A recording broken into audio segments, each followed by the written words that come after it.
बच्चों, आज मैं आपको भूगोल में पाठ 3 भारत का भौतिक स्वरूप के बारे में बताऊंगी कि भारत का जो भौतिक स्वरूप है वो कैसा है।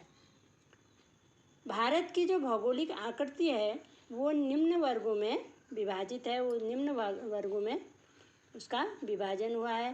पहला है हमारा हिमालय का पर्वतीय भाग, दूसरा है उच्च स्तरीय मैदान, और तीसरा है प्रायद्वीपीय पठार, और चौथा है प्रायद्वीपीय मरुस्थलीय भाग, और पांचवा तटीय मैदान, और छठा द्वीप समूह।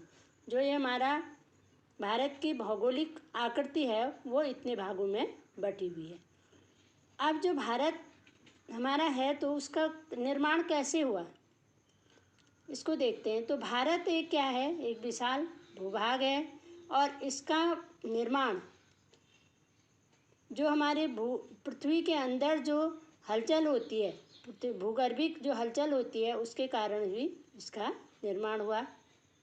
और पृथ्वी की आंतरिक भाग क्या क्या हैं देखिए।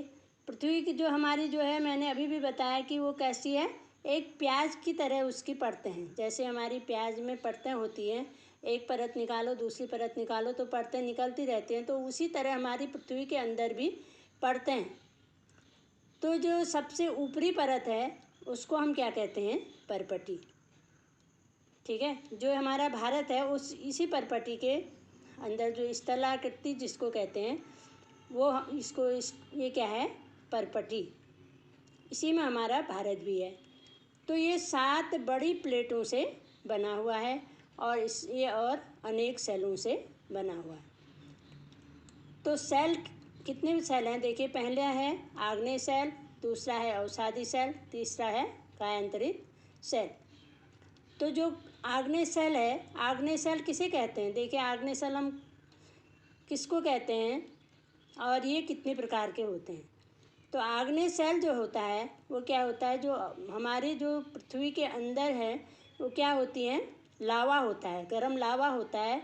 और वो जब लावा ज्वालामुखी के कारण क्या होता है, बाहर को हमारी पृथ्वी की तरफ को जब आता है और वहाँ तो क्या होता है, वो लावा तरल होता है, और जब हमारी पृथ्वी के ऊपर आ जाता है तो वो क्या हो जाता है, ऊपर आके ठंडा हो जाता है। तो उसको क्या कहते हैं, आग्नेय सेल। तो अंतर्भेदी सेल ये भी 2 प्रकार के होते हैं, एक अंतर्भेदी सेल और एक बहिर्वेदी। जो लावा जो मैंने अभी बताया, जो लावा होता है, लावा जो अंदर ही अंदर ठंडा हो जाता है वो अंतर्भेदी है, और जो लावा ज्वालामुखी के कारण जो बाहर आता है उसको हम क्या कहेंगे, बहिर्वेदी सेल। ठीक है, ये आग्नेय सेल के 2 भाग हो गए, एक अंतर्भेदी सेल और एक बहिर्वेदी सेल। तो आग्नेय सेल मैंने अभी बताया कि जो लावा है, जो लावा जो होता है जो बाहर आके ठंडा हो जाता है तो वो बहिर्वेदी हो गया। जो लावा अंदर ही अंदर ठंडा हो गया वो क्या हो गया, अंतर्भेदी सेल। अब दूसरा है अवसादी सेल। अवसादी सेल किसे कहते हैं, अवसाद किसको कहते हैं, जो छोटे छोटे टुकड़े एक साथ जम जाते हैं, एक साथ इकट्ठे हो जाते हैं छोटे छोटे टुकड़े, तो उसको अवसाद कहते हैं।